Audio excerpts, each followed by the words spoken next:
Et la cloche, bordel! Salut les mates, c'est Régis Cool pour vous servir. Je suis ravi de vous retrouver dans cette vidéo. Qu'est-ce qu'on voit aujourd'hui les mates? On voit comment trouver son job d'été. Alors dans cette vidéo, on va voir les outils à votre disposition. On va voir quel est le moyen le plus efficace pour trouver son job d'été. En troisième point, on va voir les jobs qui recrutent. Et en dernier point, je vous ferai un peu part de mon cas personnel pour que vous puissiez un peu vous en inspirer ou pas. Alors d'abord, ce qu'il faut savoir, c'est qu'il vaut mieux s'y prendre un petit peu en avance parce que les places sont chères. La concurrence est rude et plus tôt vous vous y prendrez, plus vous aurez de chances de trouver les petits boulots les plus demandés, les plus recherchés. Et surtout, si vous cherchez quelque chose à l'étranger, comme moi j'ai pu le faire et je vous en parlerai à la fin, vraiment prenez-y vous à l'avance. Les mails, n'oubliez surtout pas de liker, de partager, de vous abonner, c'est important, il faut qu'on aide un maximum de monde. Allez, c'est parti avec les outils. Alors, les outils, on va en trouver trois principaux. De manière assez classique, on trouve les sites internet. Là, vous aurez pas mal d'annonces pour les jobs d'été. Deuxième point, les applications qui sont pas tant utilisées que ça. Donc, il faut quand même pas hésiter à y jeter un coup d'œil. Et ce qui reste quand même une valeur sûre, c'est le démarchage, d'aller voir dans votre ville ou la ville que vous envisagez, d'aller directement déposer vos CV. C'est vraiment quelque chose qui marche toujours très bien. Alors concernant les sites internet, on va retrouver les classiques tels que Indeed ou Monster. Pensez également à aller faire un tour sur le site de Pôle emploi où vous pouvez trouver des choses très intéressantes. Alors concernant les applications, j'en ai sélectionné 4. On va retrouver par exemple Side, StaffMe, Corner Job et Student Pop. Alors ensuite concernant les moyens, en fait il y a un moyen essentiel pour être sûr de trouver son job d'été, c'est d'avoir un CV qui soit bien fait, un CV lisible, un CV détaillé, mais un CV aéré et surtout un CV sur lequel on trouve toutes les informations. Il ne faut pas que la personne ait à vous appeler pour demander des informations qui devraient figurer sur votre CV. Par exemple, il doit y avoir un titre clair pour savoir ce que vous recherchez. Vous devez mettre pareil en haut de votre CV, à quelle date vous recherchez un job, de quelle date à quelle date, sur quelle zone géographique. Tout ça, ça doit être très clair parce que la personne, quand elle va vous appeler, elle a juste à vous demander si vous êtes disponible pour un entretien tel jour à telle heure.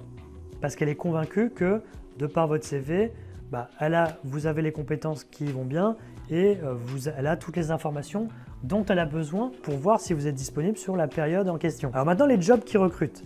Alors les secteurs d'activité avec les jobs qui recrutent, ce sont un peu les mêmes d'année en année forcément. Alors on va retrouver par exemple la restauration, l'hôtellerie, la grande distribution, l'animation pour les enfants, donc là il faut avoir absolument le BAFA, la cueillette ou encore les call centers. Alors c'est vraiment une liste non exhaustive parce qu'on peut retrouver des jobs très bien payés, des jobs d'été très bien payés comme voiturier. Mais bon, c'est pas un job qui offre non plus beaucoup de débouchés. Donc là, si on reste sur ces secteurs d'activité, on va dire que ce sont les principaux pourvoyeurs de job d'été. Et maintenant, je vais vous parler un petit peu de mon cas personnel parce que des jobs d'été, il y en a pour tout le monde. Après, comme je l'ai dit au tout début, si vous voulez vraiment les jobs les mieux payés, les moins fatigants entre guillemets, avec des horaires sympas, etc.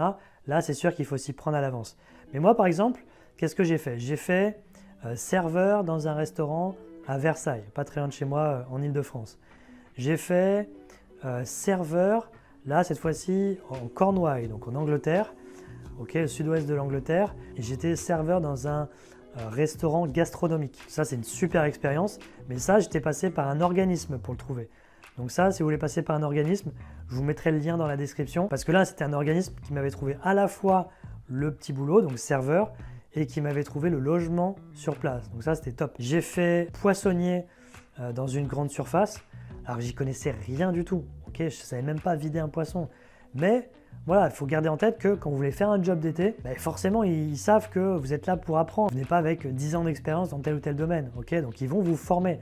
Donc là-dessus, il ne faut vraiment pas se mettre des barrières en se disant « ça, je ne vais pas postuler parce que je ne sais pas faire ». Non, moi pareil, serveur, je ne savais pas faire, j'ai appris. Et le dernier que j'ai fait, c'est gardien dans une médiathèque de ma ville. C'était une médiathèque qui venait de se construire, qui même était en construction. Et ça, j'étais passé par la mairie de ma ville pour trouver. Donc ça, c'est un conseil que je vous donne. À moins que vous vouliez trouver un petit boulot loin de chez vous, par exemple si vous n'habitez pas à la mer, vous voulez faire un job d'été à la mer, serveur, etc. Mais si un job dans votre ville, ça vous va, passez par la mairie et allez déposer des CV dans les grandes surfaces, dans les magasins, etc.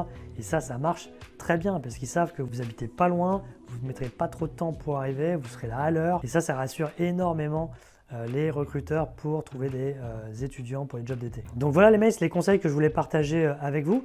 Si vous avez d'autres idées, n'hésitez pas à laisser dans les commentaires. Si vous avez des questions, n'hésitez pas non plus. Et les mails, n'oubliez pas, tout ce qui est entretien d'embauche et euros de concours, c'est sur le site réussir-son-entretien-d'embauche.com-du-6 entre chaque mot. Il y a des conseils, il y a des formations si vous pensez que vous avez besoin d'accompagnement. Et moi les mails, je vous vois très vite pour une prochaine vidéo. Allez, ciao!